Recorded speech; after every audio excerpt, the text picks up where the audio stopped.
செந்தில் மீனா 2 பேரும் வீட்டுக்கு வந்ததும் இங்க பாண்டியன் கண்டபடி திட்டுறாங்க. திட்டுறது மட்டும் இல்லாம, இப்படியெல்லாம் நீ தருதலையா சுத்துறதுக்கு ஒரு நாள் இல்ல ஒரு நாள் ஓட்டாண்டியா தாண்டா ஆக போறேன்னு சொல்றாங்க. இதை கேட்டு எங்க தங்கமயில் சிரிக்கிறாங்க. தங்கமயில் சிரிக்கிறது மீனாவுக்கு செம டென்ஷன் ஆகுது. அவங்க நடந்துக்கிற விதம் இங்க கொஞ்சம் கூட பிடிக்கவே இல்லை. இப்படி மாமா திடீர்னு போனதுக்கு அப்புறம் என்னத்த இங்க நாங்க என்ன பண்ணணும்? ட்ரைனிங் முடிச்சுட்டு ஒரு கொஞ்ச நேரம் தானத்த பீச்சுக்கு போனோம். அதுக்கு முன்னாடி வரை இவர் எவ்வளவு வேலை பார்த்தார் தெரியுமான்னு சொல்ல, ஏன் மீனா நீங்க பீச்சுக்கு போன மாதிரி ஒரு போட்டோ அனுப்புனீங்கல்ல, ட்ரைனிங்ல இருக்கிற மாதிரி ஒரு போட்டோ அனுப்பியிருக்க வேண்டியதுன்னு சொல்ல, என்னமே நினைச்சிட்டு இருக்கீங்க? அவரை மாமா திட்டும்போது நீங்க அப்படி சிரிக்கிறீங்க அப்படின்னு சொல்லி இங்க வந்து மீனாவும் கேட்குறாங்க. அது இல்லை மாமா சொன்னது எனக்கு சிரிப்பு வந்துடுச்சுன்னு சொல்ல, மாமாட்ட போட்டு கொடுத்ததே நீங்க தானேன்னு சொல்ல, மாமாவுக்கு தெரியாம இருக்கக்கூடாதுன்றதுக்காக தான் சொன்னேன் அப்படிங்கிறாங்க. அப்படியா, சரி இருக்கட்டும், எனக்கும் ஒரு நேரம் வரும்ல, அப்போ பார்த்துக்கிறவங்களன்னு சொல்ல, எங்கள் தங்கமே என்ன மீனா என்னை மிரட்டுறீங்களா அப்படின்னு சொல்லி கேட்குறாங்க. இதில் மிரட்டுறதுக்கு என்னங்க இருக்குது, அதை நேரடியாகவே உங்ககிட்ட சொல்கிறேனே அப்படின்னு மீனாவும் சொல்லிட்டு கோவமா போங்க. இந்த குடும்பத்தில் ராஜி மீனா இவங்க 2 பேருமே நல்ல விதமாக இருக்காங்க. இவங்க 2 பேரும் தங்கமேல் மூலமாக பிரச்சனை வந்துருமோன்னு ரொம்ப பயப்படுறாங்க கோமதியும். ஏமா நாங்கள் எல்லாம் அமைதியாக இருக்கும்போது உனக்கு மட்டும் என்னம்மா சிரிப்பு வேண்டி கிடக்குன்னு சொல்ல, இதை கேட்ட எங்கள் மயில் வந்துட்டு இல்லத்தை தப்பாக நினச்சிக்காதீங்க, நான் ஏதோ தெரியாமல் சிரிச்சிட்டேன் அப்படின்னு சொல்கிறாங்க. அத்தை இவங்க நடந்துக்கிறதெல்லாம் பார்க்கும்போது வெகுளியாக நடந்துக்கிற மாதிரியா தெரியுது, தந்திரமாக நடந்துக்கிற மாதிரி தான் எனக்கு தெரியுதுன்னு சொல்லிட்டு இங்கே ராஜியும் போயிடுறாங்க. இப்படி தங்கமயிலும் போக ராஜியும் போக கோமதி தான் ரொம்ப வருத்தத்தில் இருக்காங்க. அதுக்கப்புறம் பார்த்தீங்கன்னா இந்த பிரச்சனைலாம் நடந்துக்கிட்டு இருக்கு. இங்கே செந்தில் வந்து கடைக்கு கிளம்பி போகிறாங்க. அங்கே வச்சு என்ன திட்ட போகிறாரோன்னு தெரியலன்னு போக, எல்லாம் என்னால் தானங்க அப்படின்னு சொல்ல, இதெல்லாம் ஒன்றும் இல்லை மீனா, அவர் எப்பயும் போல் திட்ட தான் செய்வார், அதை இந்த காதில் வாங்கி அந்த காதில் விட்டுற வேண்டியதான், நல்லது சொன்னால் எடுத்துக்கலாம், ஆனால் அவர் திட்டுறது தேவையில்லாத ஒன்று அப்படின்னு சொல்ல, சரிங்க நீங்கள் கொஞ்சம் கவனமாகவே இருங்க, மாமாட்ட எதுவும் தகராறு பண்ணிடாதீங்கன்னு சொல்ல, அதெல்லாம் நான் பண்ண மாட்டேன் மீனா, நான் பார்த்துக்கிறேன்னு சொல்லிட்டு போகிறாங்க. இங்கே மீனாவும் ஃப்ரெஷ்ஷப் ஆகிட்டு கிளம்பி வீட்டுக்கு வெளியில் வராங்க. தங்கமயில் வெளியில் இருந்துட்டு உள்ளே வராங்க. என்னாச்சு மயில் அப்படின்னு சொல்லி மீனா கேட்க, தங்கமயில் சொல்கிறாங்க ஏதோ லெட்டர் வந்திருக்குன்னு சொல்லிட்டு அந்த லெட்டரையும் பிரித்து பார்க்குறாங்க. உங்களுக்கு வந்ததான்னு சொல்லிட்டு எங்கள் மீனா கேட்க, இல்லை அரசிக்கு வந்திருக்கு, அரசி தான் வீட்டில் இல்லையே, அது அவளுக்கு பதிலாக நான் வாங்கினேன்னு சொல்ல, ஆமாம் நீங்கள் அதை அரசி வந்தோடனே அரசி கையிலே கொடுக்கலாமே, நீங்கள் எதுக்கு அதை பிரிக்கிறீங்கன்னு சொல்லி மீனா கேட்குறாங்க. அதுக்கு எங்கள் தங்கமயிலும் அதில் என்ன இருக்குன்னு தெரிஞ்சுக்கலான்னு தான் அப்படின்னு சொல்ல, அது ரொம்ப அநாகரிகமான ஒரு விஷயங்க, அது அவங்களுக்கு வந்ததுன்னா நீங்கள் அவகிட்ட தானே கொடுக்கணும், நீங்கள் எதுக்கு அவளோட பிரித்து பார்க்குறீங்கன்னு சொல்ல, வீட்டில் வயசு பொண்ணு இருக்குது, வயசு பொண்ணுக்கு ஏதாவது லெட்ரு வந்ததுன்னா அதை நம்ம பார்த்து தானே ஆகணும், வீட்டில் பெரியவங்களாக இருக்கிறோம்ல அப்படின்னு சொல்லிட்டு, இங்கே கோமதியை கூட ஒரு வார்த்தை கேட்காம அதை பிரித்து பார்த்தா ஒரு இங்கிலீஷில் எழுதிருக்கு. ஐயோ தேவையில்லாமல் இதை பிரித்து நம்ம வேற மாட்டிப்போமோ அப்படின்னு நினச்சி இங்கே தங்க மேலே இருந்துகிட்டு இருக்காங்க. இதான் பிரிச்சிட்டிங்கள, அப்படி என்னதான் போட்டிருக்குன்னு சொல்லிங்க மீனா கேட்க, அது அது அப்படின்னு இழுத்துட்டே நின்றுட்டுருக்காங்க. சரி எங்க உடனே அங்கே கோமதியும் என்னதாம்மா எழுதியிருக்கு சொல்லுமா அப்படின்னு சொல்லிட்டு கேட்குறாங்க. அதுக்கு தங்கமயிலுக்கு பேச்சு மூச்சே வரல. அதெல்லாம் அரசி வரட்டும், நான் அரசிக்கிட்டே பேசிக்கிறேன் அப்படின்னு சொல்லிட்டு இந்த லெட்டரை கையில் வச்சுக்கிறாங்க. அரசியும் வராங்க, வீட்டில் எல்லாருமே வராங்க. வீட்டில் எல்லாரும் இருக்கிற நேரத்தை பார்த்து இந்த லெட்டரை பாருங்க மாமா, இந்த லெட்ரு அரசிக்கு வந்தது, அரசி எந்த பையனையும் லவ் பண்ணிடக்கூடாதுல்ல, அதுக்காக தான் நான் அதை பிரித்து பார்த்தேன், அரசிக்கு யாராவது லவ் லெட்டர்லாம் அனுப்பியிருப்பாங்களோன்னு நான் நினச்சேன் மாமா அப்படின்னு சொல்ல, இதை கேட்ட பாண்டியனை அதிர்ச்சி ஆகுறாங்க. அரசியை பார்த்து என்னம்மா இப்படி பேச்சு பேசுகிறேன்னு சொல்ல, இல்லை மாமா அரசி மேலே நம்பிக்கை இருக்கலாம், ஆனால் அரசி ஒரு டீனேஜ் பொண்ணு தானே, ஆனால் அவள் வயசு மேலே நமக்கு நம்பிக்கை இல்லை மாமா, இந்த வீட்டுக்கே 2 பேர் ஓடி வந்து கல்யாணம் பண்ணிக்கிட்டாங்க, நம்ம வீட்டு பொண்ணும் அதே மாதிரியான ஒரு தப்பை பண்ணிடக்கூடாதுல்ல, அதுக்காக தான் மாமா இதை பிரித்து பார்த்தேன், சொல்லு அரசி யார் இதை உனக்கு அனுப்புனது அப்படின்னு சொல்லி கேட்குறாங்க. என்ன நீ என்கிட்ட போய் இப்படி பேசிக்கிட்டு இருக்கீங்க, நான்லாம் அப்படிப்பட்ட பொண்ணு கிடையாது, நான் நல்லா படிப்பேன் அப்படின்னு சொல்ல, நீ நல்லா படி, உன்னை யார் வேண்டான்னு சொன்னா, அதை விட்டுட்டு எதுக்கு தேவையில்லாமல் லெட்டரெல்லாம் நம்ம வீட்டுக்கு வருது அப்படின்னு சொல்லி கேட்க, என்ன நீ என் பொண்ணை எனக்கு முன்னாடியே தப்பாக பேசுகிறேன்னு சொல்லி கோமதி கோவப்படுறாங்க. இதை கேட்ட பாண்டியன், இந்த வீட்டில் பொறுப்பாக இருக்கிறது இந்த தங்கமேல் மட்டும்தான், நீ எல்லாம் கூட இதை கவனிக்க மாட்டேன், எங்கள் தங்கமேல் படிச்சிருக்கிறதுனால தானே இந்த லெட்டரை பிரித்து பார்த்துட்டு இதில் ஏதோ ஒன்று இருக்குது அப்படின்றதுனால தானே இப்போ அரசியை கூப்பிட்டு கேள்வி கேட்டுக்கிட்டு இருக்க அப்படின்னு சொல்லி எங்கள் பாண்டியனும் சொல்கிறாங்க.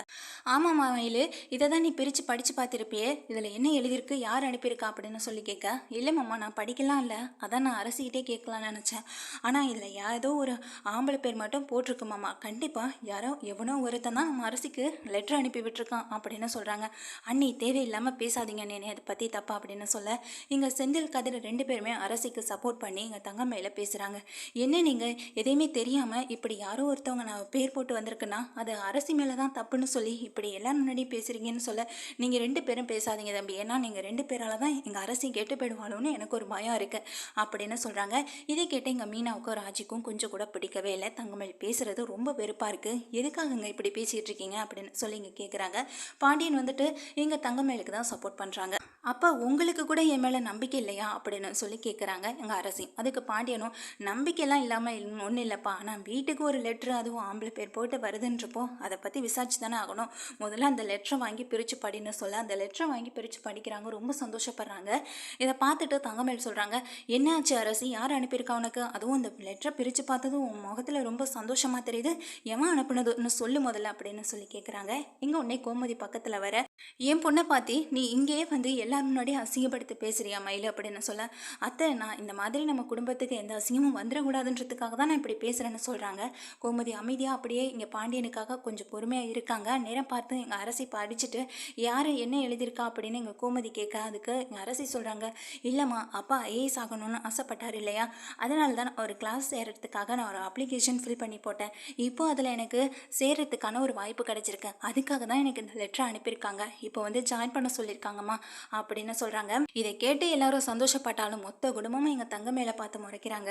என்னடா அவன் பொண்டாட்டி இப்படி இருக்கா, படிச்சிருக்கு எம்ஏ இங்கிலீஷ் எம்ஏ லிட்ரேச்சர்னு சொன்னேன், இப்போ இதில் என்ன எழுதியிருக்குன்னு கூடப்பா படிக்கலை, யாரோ ஒரு பையன் பேர் போட்டு வந்திருக்குன்னு மட்டும் சொல்லுது, அதில் உள்ளதை எழுதியிருக்கதை படிக்க தெரியாதா, எம்ஏ இங்கிலீஷ்க்கு இது கூடவா தெரியாது அப்படின்னு எங்கள் பழனிவேல் நேரடியாகவே கேட்குறாங்க. ஆமாம் மயில், உனக்கு இது கூட படிக்க தெரியாதா என்ன, படித்து பார்த்துருந்தா இந்நேரம் என்ன விஷயம் எல்லாருக்குமே தெரிஞ்சிருக்குமே, தேவையில்லாமல் அரசியை பற்றி நீ தப்பாக பேசியிருக்க மாட்டேன்னு சொல்ல, இல்லைங்க அடுத்தவங்க லெட்டரை படிக்கக்கூடாதுல்ல, அப்படி நினைக்கிற நீ அடுத்தவங்க லெட்டரை பிரிச்சிருக்கவே கூடாது, எதுக்கு பிரித்து பார்த்தேன்னு சொல்ல, எல்லாம் ஒரு சந்தேகத்துக்காக தான் அப்படின்னு சொல்கிறாங்க. எங்கள் பாண்டியரும், என்னப்பா மயில் நீ சொன்னதை நம்பி என் பொண்ணை நானே சந்தேகப்பட்டேன்னு சொல்ல, நீங்கள் இனிமேல் என்கிட்ட பேசாதீங்கப்பா அப்படின்னு எங்கள் அரசி ரொம்ப கோவமாக பேசிட்டு போக, இங்கே செந்திலும் கதிரும் சொல்கிறாங்க, என்ன இருந்தாலும் அடுத்தவங்க சொல்கிறத விட நம்ம பொண்ணு மேலே நமக்கு தான் நம்பிக்கை அதிகமாக இருக்கணும் அப்படின்னு சொல்லிட்டு போகிறாங்க. இங்கே ஒன்று தங்கமயில பார்க்குறாங்க, என்னப்பா மயில் நீ சொல்கிறத நம்பி இப்போ பாரு அரசு என்னை தப்பாக நினச்சிட்டு போகுது அப்படின்னு சொல்லிட்டு இங்கே பாண்டியனும் போக, பாண்டியன் வந்துட்டு கேட்குறாங்க, ஏப்பா மயில் நீ தான் நிறையா படிச்சிருக்கியே, அப்படி இருக்கப்போ இதில் என்ன எழுதியிருக்குன்னு கூடவா நீ படிக்கலைன்னு சொல்லி கேட்க, இங்கே தங்கமயில் அப்படியே படபடப்பாக நின்றுட்டுருக்காங்க. என்ன பதில் சொல்கிறதுன்னு கூட தெரியல.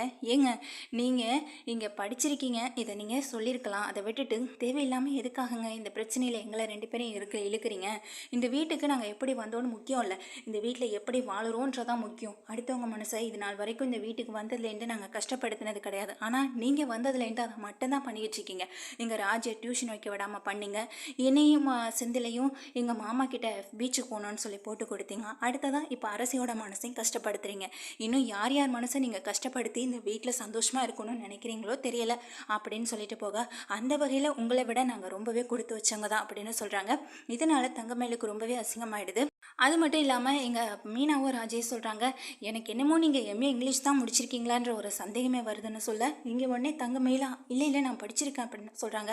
அப்படியா, எந்த காலேஜில் முடிச்சிங்கன்னு சொல்லி எங்கள் ராஜி கேட்க, அது வந்து அப்படின்னு சொல்லி இழுத்துட்டே இருக்காங்க, பதிலே சொல்ல மாட்டாங்க. நேரம் பார்த்து வந்துட்டு மாமா கூப்பிட்ற மாதிரி இருக்குது நான் போகிறேன்னு சொல்லிட்டு போக, அக்கா மாமா இங்கே இருக்காரு, அவங்க என்ன அங்கே போகிறாங்கன்னு சொல்ல, இப்போ தான் ராஜி எனக்கு சந்தேகம் அதிகமாகவே வருது, எப்போ படிப்பை பற்றி கேட்டாலும் இப்படி தான் திக்கி திணறி நிற்கிறாங்க, இல்லை ஏதாவது ஒரு காரணம் சொல்லிட்டு ஓடிடுறாங்க, கிச்சனுக்கு ஓடுவாங்க, இன்றைக்கி என்னமோ மாமா கூப்பிட்றாங்கன்னு சொல்லி அந்த பக்கமாக ஓடுறாங்க, எனக்கு வர வர சந்தேகம் அதிகமாகிட்டே இருக்குன்னு சொல்ல, ஒரு நாள் இல்லை ஒரு நாள் நம்மக்கிட்ட மாட்டாமலை போயிட போகிறாங்க இவங்க, சரியில்லை மயில் இவங்களுக்கு பின்னாடி ஏதோ ஒரு பெரிய தப்பே இருக்குது கண்டுபிடிக்கணும் அப்படின்னு மீனா சொல்ல, ஆமாக்கா எனக்கும் இப்போ தாக்கா தோணுது அப்படின்னு சொல்லிட்டு இருக்காங்க. இப்போ மீனா ராஜி ரெண்டு பேருமே சேர்ந்து தங்கமயில வெளுன்னு வெளுத்து விட்டுறாங்க. அது மட்டும் இல்லாமல் இப்போது தங்கமயில் மேலே புதுசாக சந்தேகம் வேற வந்திருக்குன்றதுனால கண்டிப்பாக இவங்க கிட்ட தங்கமயில் மாட்டிக்க தான் போகிறாங்க.